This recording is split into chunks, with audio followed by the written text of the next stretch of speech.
चंडीगढ़ में green mobility electric vehicle expo लगा है। यहाँ पर जो है इलेक्ट्रिक व्हीकल आए हैं, हर तरह के जो भी आप खरीदना चाहें, बाइसिकल है, टू व्हीलर्स हैं, फोर व्हीलर्स हैं, पर्सनल काम के लिए आपके ऑक्यूपेशन में जो चीज़ें ज़रूरी रहती हैं। इसके अलावा एग्रीकल्चर में भी जो यूज़ होती हैं चीज़ें, जैसे ट्रैक्टर हो गया, ट्रॉलीज हो गई, ये सारी भी जो है यहाँ पर इलेक्ट्रिक लेके आए हैं। बड़ा पुश किया जा रहा है, सरकार की तरफ से भी ये बताया जा रहा है कि अब आप इलेक्ट्रिक व्हीकल में मूव हों।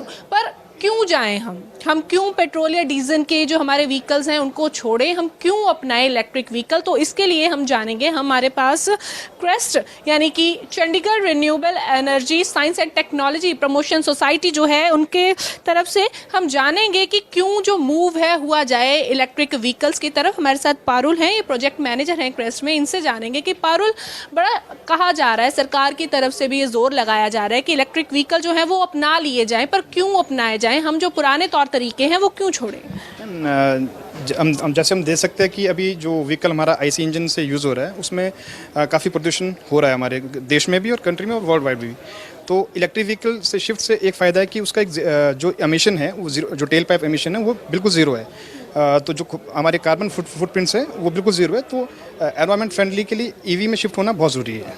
जी। अगर मैं बात करूं तो सरकार की तरफ से सब्सिडी की बात की जा रही है अगर इसमें स्विच होते हैं, क्योंकि कोई भी नई चीज़ जब लेके आनी होती है तो थोड़े बहुत जो चीज़ें हमें देखनी पड़ती हैं, थोड़े गिफ्ट हैम्पर्स हमें मिलते हैं, तो ये सब्सिडी के रूप में शायद इलेक्ट्रिक व्हीकल में हमें मिलेंगे। तो आप हमें समझाएंगे कि किस किस व्हीकल में जो है हमें किस तरह की सब्सिडी मिलेगी? मैम बेसिकली जो हम इसमें इंसेंटिव दे रहे हैं वो as per the category wise में अलग अलग प्रकार के हम इंसेंटिव्स दे रहे हैं। फॉर एग्जांपल जैसे हम यहाँ देख सकते हैं, for e bicycle 25% of the cost of the vehicle up to 3000 maximum incentive is there. Second, e two wheeler के लिए 5000 इंटू किलोवाट आवर। बेसिकली हम इसको जो कैलकुलेट करते हैं वो बैटरी कैपेसिटी के हिसाब से करते हैं। तो अगर आप यहाँ पर मैं अगर एक 2.7 किलोवाट आवर की अगर बैटरी है हमारे पास, तो 5000 इंटू 2.7 ये जो इसका बनेगा, इस मैक्सिमम 30,000 रहेगा। 30,000 से ऊपर नहीं दिया जाएगा मैम इसमें इंसेंटिव हम लोगों को। तो इसी प्रकार डिफरेंट कैटेगरी के लिए अलग अलग सब्सिडी दी जा रही है इसमें, जो हमारी ईवी पॉलिसी है। जी मैम।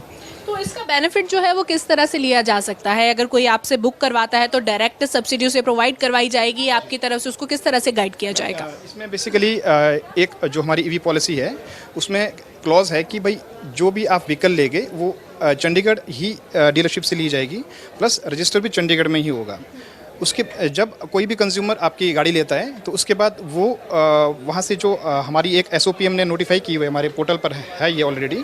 तो वहाँ से वो फॉर्म निकाल के वो भर के आरएलए से वेरीफाई करके उसको हमारे क्रेस्ट ऑफिस में सबमिट करते हैं। तो with in 15 to 20 days working days में हम सब्सिडी हम रिलीज़ कर देते हैं कस्टमर्स को। स्क्रैप पॉलिसी जो है अलग अलग राज्यों में सरकार ने भी पास की हैं, तो उनका कहना है जो पुराने व्हीकल वो यूज़ कर रहे थे, अगर वो उसको स्क्रैप करवा के इलेक्ट्रिक व्हीकल में जाते हैं तो उनको उसमें भी सब्सिडी जो है वो दी जाएगी अलग अलग राज्यों की तरफ से। तो क्या वो इसमें भी लागू होगी, मतलब आप लोगों की तरफ से भी उसमें कोई छूट दी जाएगी? Definitely ma'am. ये अभी तक तो जो स्क्रैप पॉलिसी हमने अभी नहीं निकाली है, लेकिन इन फ्यूचर वेरी अर्ली हम स्क्रैप के लिए भी हम इम्पैनलमेंट करेंगे वेंडर्स का, और जो भी इम्पैनल्ड वेंडर होगा वो यूज़र वहाँ से स्क्रैप करा के हमारे पास एक सर्टिफिकेट शो करेगा और उसको अकॉर्डिंगली उसका इंसेंटिव मिलेगा। मतलब जो सब्सिडी गवर्नमेंट दे रही है वो लेकर के, उसके अलावा अगर हम स्क्रैप करवाते हैं तो हमें और भी ज़्यादा जो उस पर प्राइस हैं वो कम मिल सकते हैं। श्योर मैम, उसमें इंसेंटिव है, स्क्रैपिंग का भी अलग से इंसेंटिव का रखा है मैम। तो इलेक्ट्रिक व्हीकल में जाना, उसको लेकर अपने अडेप्ट करना, तो आपको कितना बेटर लगता है ये? मैम मुझे तो 100% बेटर लगता है, क्योंकि मैम आजकल आप अगर इंडिया की बात करो, इंडिया तो एडॉप्शन में लगा ही हुआ है। लेकिन अगर आप बाहर के देशों में लगो, यूएस देख लो आप, जो नॉर्वे है नंबर 1 अभी ईवी एडॉप्शन पे नंबर 1 पोजीशन पर है। तो हम चाहते हैं कि मैम चंडीगढ़ तो होगा ही होगा, लेकिन हमारा देश भी ईवी एडॉप्शन में सबसे नंबर 1 पर आए मैम।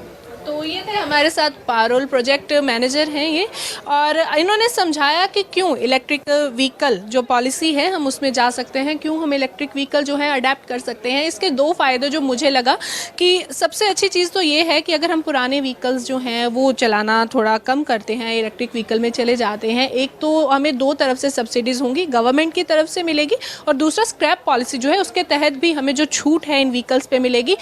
और 2 सबसे अच्छी चीज़ें जो हम दे सकते हैं है इन्वायरमेंट को, वो होगा एक तो पोल्यूशन फ्री इन्वायरमेंट हो जाएगा अगर हम व्हीकल जो है वो इलेक्ट्रिक यूज़ करेंगे, और दूसरा जो इलेक्ट्रिक व्हीकल होते हैं वो कंपैरेटिवली थोड़ा कम शोर करते हैं, ज़्यादातर जो होते हैं वो नॉइस फ्री होते हैं, तो नॉइस फ्री इन्वायरमेंट जो है वो भी हम अपनी तरफ से दे सकते हैं। तो जाहिर तौर पे अगर आप कोई व्हीकल खरीदने की सोच रहे हैं तो अपने फ्यूचर को ध्यान में रखते हुए आप इलेक्ट्रिक व्हीकल जो है वो चूज़ कर सकते हैं। वीडियो जर्नलिस्ट सूरज के साथ खबरें अभी तक के लिए चंडीगढ़ से हरसिमरत।